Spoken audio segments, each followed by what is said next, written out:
दाय कृष्ण पृष्ठाय भूतले श्रीमते भक्ति वेदांता स्वामी नितिन नामिने हरे कृष्ण कृष्ण कृष्ण हरे हरे हरे राम राम राम हरे हरे। श्रील ऐसी भक्ति वेदांत स्वामी प्रभुपाद की जय। आचार्य महात्मा गांधी जी की जय।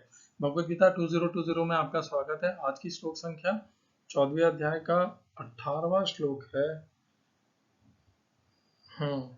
और हम पुनर्कथन कर रहे हैं कल के श्लोक की 17वें श्लोक के।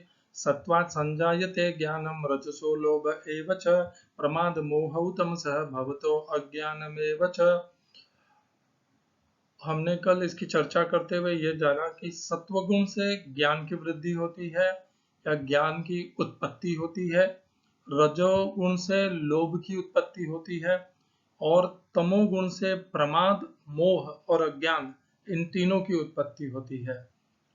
तो यदि हम रजोगुण में स्थित हैं तो विशेष हमें ये तो पता है, हम सबको ज्ञान की अभिलाषा है और हम सबको इंद्रिय तृप्ति की भी अभिलाषा होती है। तो यदि हमें इंद्रिय तृप्ति की अभिलाषा है तो हमें क्या करना होगा? हमें रजोगुण में, तमोगुण से अपने आलस या निद्रा को छोड़ करके रजोगुण में अपने आप को स्थानांतरण करना पड़ेगा। ऐसा स्थानांतरण करने से हमारे भीतर में जो निद्रा, आलस्य और मोह है वह हट करके हम अपने लक्ष्य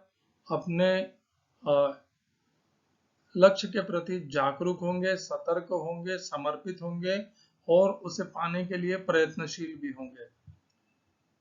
तब जाकर के हमारा वह लक्ष्य पूर्ण होगा। और यदि हमें ज्ञान की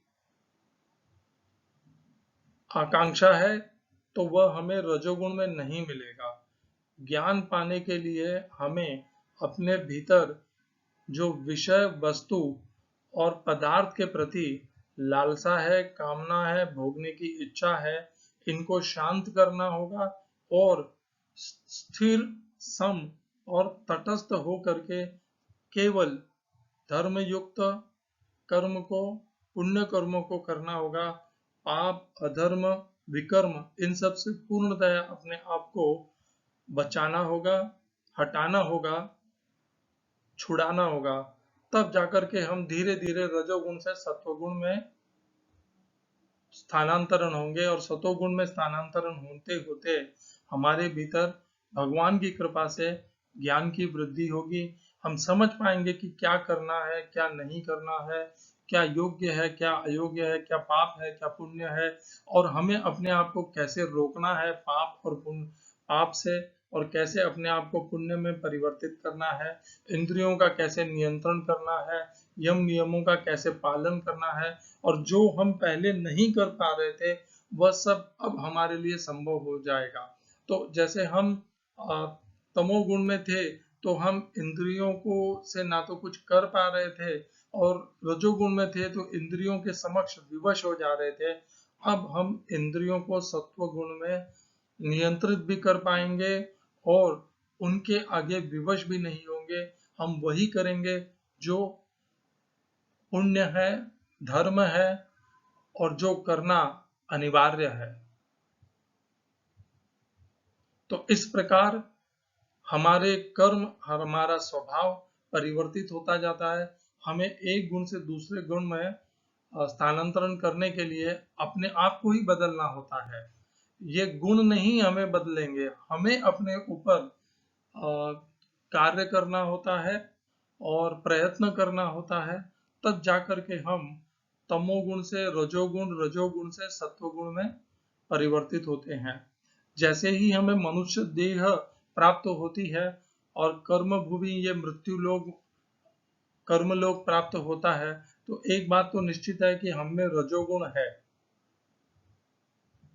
और तमोगुण भी होगा। सब में रजोगुण है यह तो संभव नहीं है, तो कुछ में तमोगुण भी होगा। तो इस प्रकार से हम रजोगुण को प्राप्त करके इस पृथ्वीलोक को प्राप्त करते हैं। और जैसे जैसे हम देखिए, जैसे कोई महापुरुष बन जाते हैं, इसी जीवन में हमने देखा है बालकपन में, युवापन में आते आते बदल जाते हैं लोग और परिवर्तित होकर के महापुरुष बन जाते हैं, पूर्ण सत्व गुण में स्थापित हो जाते हैं। मोहनदास करमचंद गांधी से महात्मा गांधी जी में परिवर्तित हो जाते हैं, या अभय चरणारविंद से ऐसी भक्ति वेदांत स्वामी प्रभुपाद बन जाते हैं।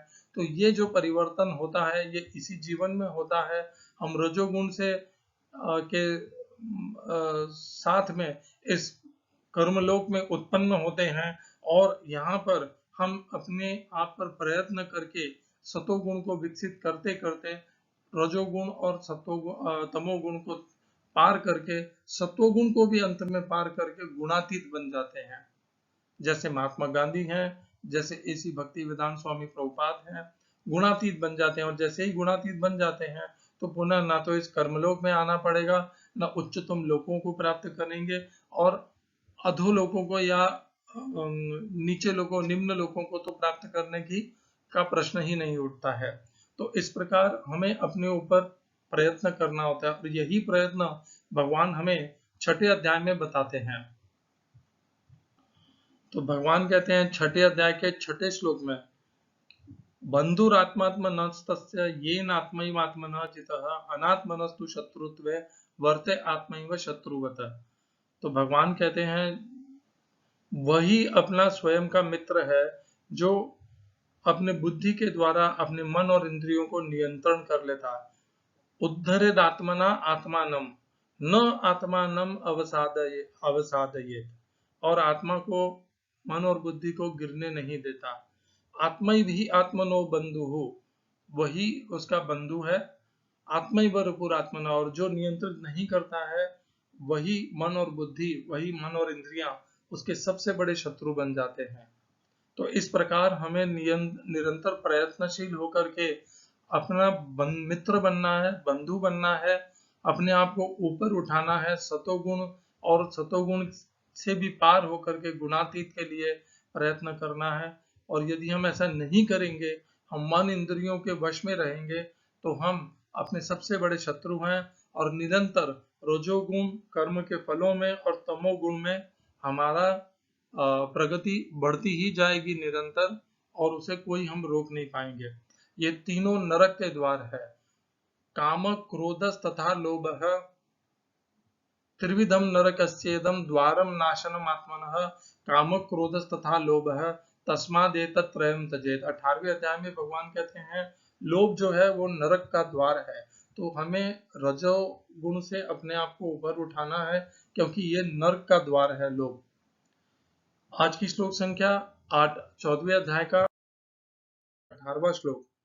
ऊर्ध्वं गच्छन्ति सत्त्वस्थाः मध्ये तिष्ठन्ति राजसाः जगन गुणवृत्तिस्ताः अधो गच्छन्ति तामसाः।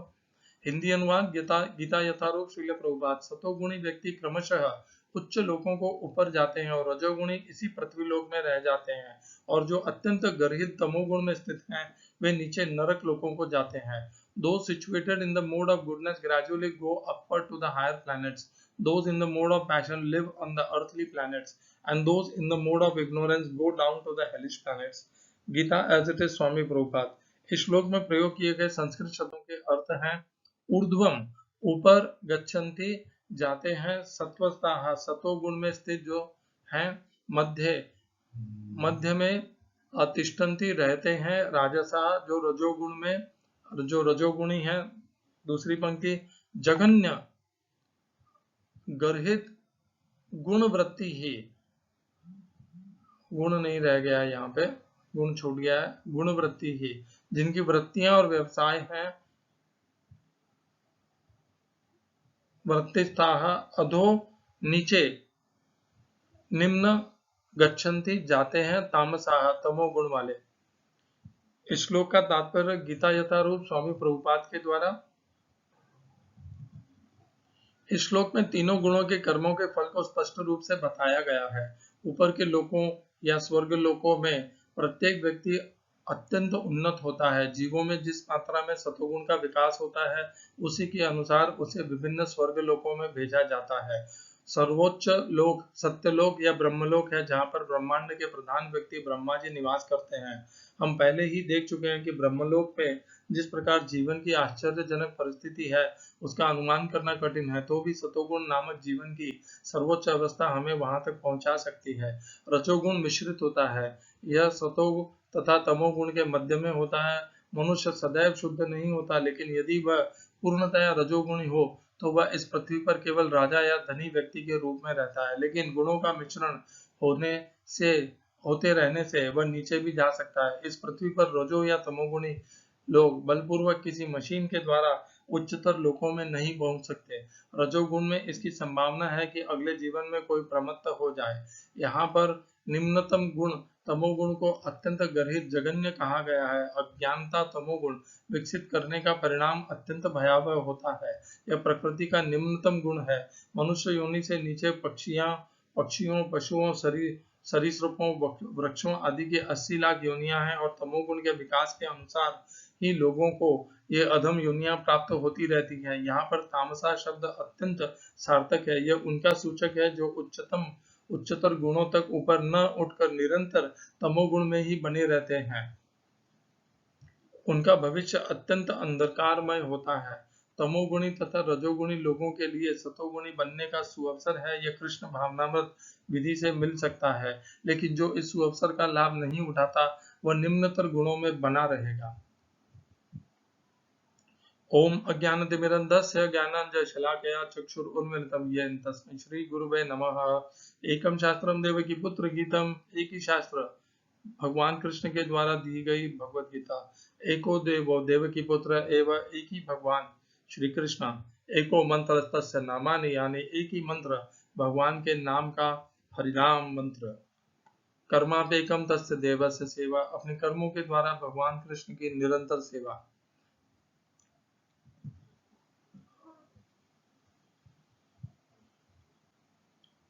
तो इसके पहले श्लोक में भगवान ने बताया कि सतोगुण से क्या उत्पन्न होता है, सतोगुण किस प्रकार प्रभावशाली होता है। यहाँ पर भगवान जीवन के अंत में हम किस गुण में हैं उसके अनुसार हमारी क्या प्रगति होती है यह बता रहे हैं। लगभग कुछ ऐसा ही भगवान ने हमें 14वें और 15वें श्लोक में भी बताया था, जहाँ पर भगवान ने बताया था कि जो सतोगुणी है वह ऊपर के उच्चतम लोकों को, जो मल रहित निर्मल लोक हैं, उनको प्राप्त होते हैं। इस प्रकार भगवान ने हमें बताया था। यहाँ पर भगवान ने निम्न शब्द का प्रयोग, निर्मल शब्द का प्रयोग नहीं किया। यहाँ पर भगवान ने डायरेक्शन बताई है इस श्लोक में। उन श्लोकों में देखिए, हम 14वें अध्याय के 14वें श्लोक को कथन करते हैं, तो भगवान वहां पर कहते हैं 14वें श्लोक में, यदा सत्वे प्रवृद्धेतु प्रलयं यान्ति देहभृत तदोत्तम विदाम लोकान अमलान प्रतिपद्यते। तो भगवान वहां पर हमें क्या बताए, भगवान वहां पर हमें बताए कि वे ऐसे लोगों को जाते हैं जो निर्मल होते हैं, पाप रहित होते हैं और पूर्णतया शुद्ध होते हैं। वे जो लोक हैं वे ऊपर हैं, नीचे हैं, मध्य में हैं। इस प्रकार उनकी जो स्थिति है वह भगवान ने उन श्लोकों में स्पष्ट नहीं की थी। यहाँ पर भगवान ने इस श्लोक में उनकी भौगोलिक स्थिति का स्पष्ट कर दिया है कि जो सतोगुणी मनुष्य हैं वे उच्चतम लोकों को प्राप्त होते हैं, और वे उच्चतम लोक ऊर्ध्व यानी ऊपर की ओर हैं। ऊर्ध्वम गच्छन्ति सत्वस्था, वे ऊपर की तरफ जाते हैं। मध्य तिष्ठन्ति राजसा, और जो रजोगुणी है वे मध्य में, जहां पर पृथ्वीलोक है, कर्मलोक है, मृत्युलोक है, वहीं पर रह जाते हैं। अधो गच्छन्ति जघन्य गुणवत्तिस्ता अधो गच्छन्ति तामसा, और जो तामस गुण करने वाले हैं वे अधो गति को प्राप्त होते हैं। अधो गति यानी दो प्रकार से है, जैसे राम सुखदास जी महाराज ने बताया। एक तो होता है निम्नतर लोकों को प्राप्त करना, जो नर्क लोक हैं उनको प्राप्त करना, और दूसरी होती है अधो गति को प्राप्त करना, अधो योनि को प्राप्त करना, जैसे कीट पतंग, पशु पक्षी और वृक्ष पेड़ लता, इस प्रकार की योनियों को प्राप्त करना, ये भी अधोगति है। और दूसरी अधोगति है अधो नर्क लोकों को प्राप्त करना। इस प्रकार दो प्रकार की अधोगति है। तो यहाँ पर भगवान ने हमें ये बता दिया कि केवल पहली बात तो क्या क्या इस एक श्लोक से पता चली कि केवल पृथ्वी लोक नहीं है, अन्य लोक भी हैं जहां पर जीवों का वास होता है। उन जीवों का शरीर, व्यवहार और भोग हमारे से भिन्न है। जो उच्चतम लोगों को प्राप्त है, उनका शरीर भी सूक्ष्म है, दिव्य है हमारे से, और उनकी आवश्यकताएं भी हमारे से भिन्न है। और जो अधोगति को प्राप्त है, नरक लोगों को, उनकी आवश्यकताएं भिन्न है, उनका शरीर हमारे से भिन्न है, और हमें यहाँ पर कर्मलोक में भिन्न प्रकार का शरीर मिला हुआ है। और इस पृथ्वी लोक के ऊपर और नीचे दोनों तरफ लोक हैं, वे सारे लोक इसी हमारे ब्रह्मांड में हैं। और अभी तक साइंटिस्ट ने, देखिए, ये अभी तक पता नहीं कर पाए हैं साइंटिस्ट कि जो वैज्ञानिक हैं वे ये नहीं पता कर पाए कि कौन सा लोक ऊपर है कौन सा नीचे है। वे तो केवल साइंटिस्ट ये कहते हैं असंख्य ब्रह्मांड है और असंख्य ब्रह्मांड के भीतर ग्रह हैं, किंतु कौन सा ऊपर है नीचे है इस प्रकार का विवरण वैज्ञानिक नहीं दे पाते। किंतु हमारे शास्त्र में इनका विवरण आता है कि जो सत्यलोक है वे ऊपर की ओर है, मध्यलोक में ये ब्रह्मांड और यहाँ का है जिसे मिल्की वे कहते हैं, और उसके नीचे निम्न लोक है जिनको भी हमने देखा नहीं है। अभी तक वैज्ञानिकों की शक्ति, दृष्टि यहाँ तक पहुंच नहीं पाई है और कभी पहुंच भी नहीं पाएगी, क्योंकि हम यहाँ बैठे उन उच्चतम लोकों को नहीं देख पाएंगे। हमारे शास्त्रों में, कथाओं में भी अनेक लोकों का वर्णन आता है, और मनुष्य कुछ राजा हैं जो पृथ्वी लोक से ऐसे उच्चतम लोकों को प्राप्त हुए, ऐसा भी विवरण आता है।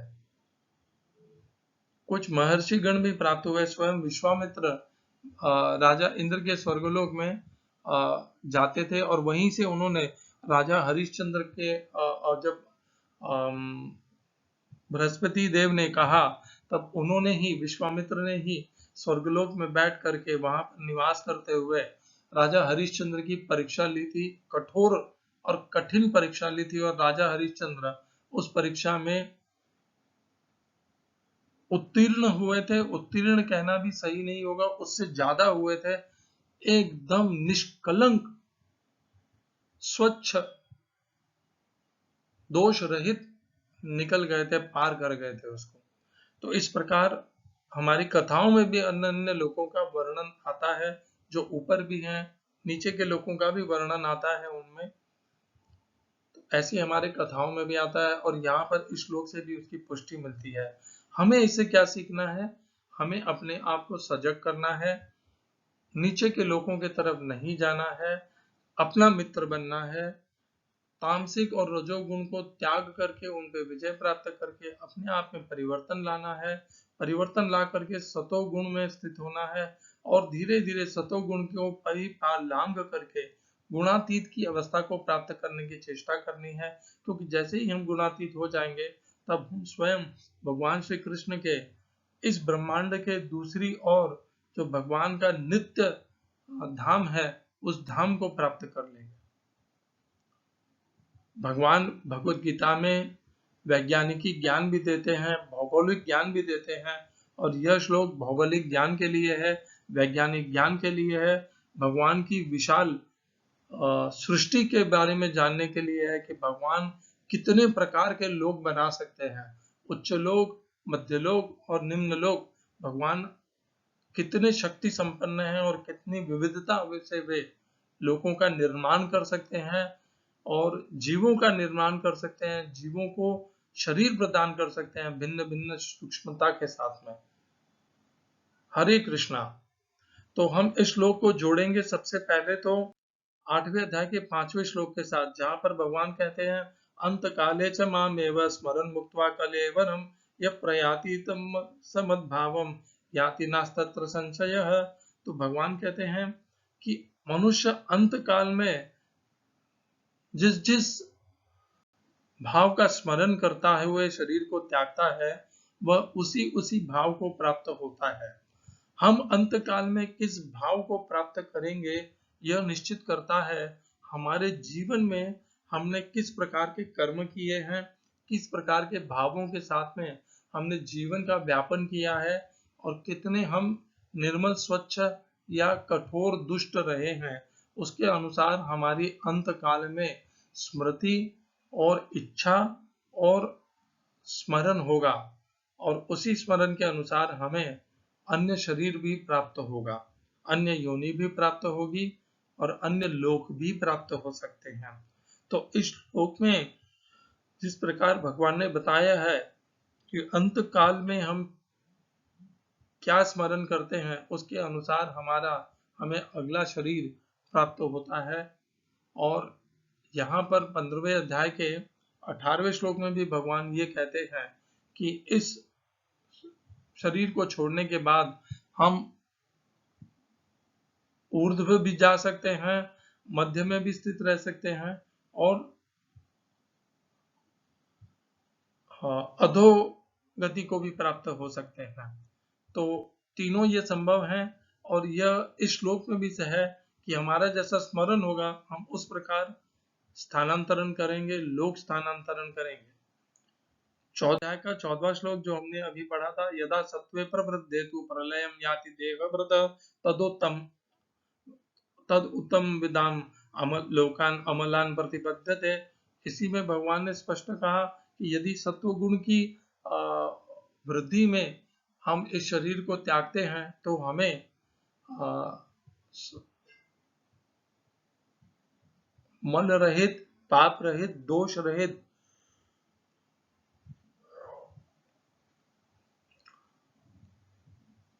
पुण्यवान ज्ञान लोक सत्य लोकों को प्राप्ति मिलेगी। अगले श्लोक में भगवान कहते हैं रजसी प्रलयम गत्वा कर्म संगीषु जायते। कर्म के संगों वालों को प्राप्त करना अर्थात मध्य में स्थित रहना। वहां पर देखिए ग्रहों की स्थिति, भौगोलिक स्थिति क्या है, ऊपर है, नीचे है, मध्य में, ये स्पष्ट नहीं की गई है इस 14वें अध्याय के 14वें और 15वें श्लोक में। लेकिन 18वें श्लोक में इसी कड़ी को पूर्ण भगवान ने किया है इनकी भौगोलिक स्थिति का विवरण दे करके कि केवल ये मध्यलोक नहीं है, ये कर्मलोक नहीं है, इसके ऊपर भी लोक है और नीचे भी लोक है। तो इस 14वें अध्याय के 14वें और 15वें श्लोक को हमें जोड़ के पढ़ना है 14वें अध्याय के 18वें श्लोक से और अपनी बुद्धि को स्पष्ट करना है कि हम जहाँ पर इस मृत्युलोक में हैं उसके ऊपर भी लोक है, नीचे भी निम्न लोक है। हरे कृष्णा। श्रील ऐसी भक्ति वेदांत स्वामी प्रभुपाद की जय। आचार्य महात्मा गांधी जी की जय।